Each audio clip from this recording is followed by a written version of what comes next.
పవిత్రమైన శ్రీ వేణుగోపాల స్వామి దేవాలయం ముందు కనిపిస్తున్న తెల్లటి గోపురం ఎంతో ప్రశాంతంగా భక్తులను ఆలయంలోకి ఆహ్వానిస్తుంది.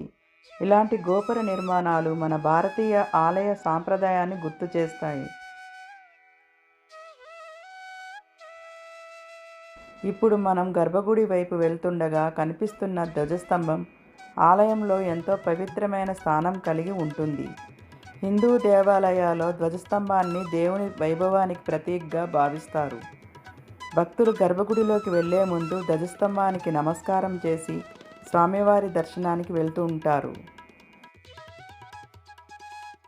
ఈ ఆలయానికి సంబంధించిన పూర్తి విశేషాలు, గర్భగుడి దర్శనం మరియు గోశాల గురించి ఫుల్ లాంగ్ వీడియో మా ఛానల్లో అందుబాటులో ఉంది. ఇలాంటి ఆధ్యాత్మిక వీడియోల కోసం మా ఛానల్ను సబ్స్క్రైబ్ చేసి ఫాలో అవ్వండి. జై శ్రీకృష్ణ.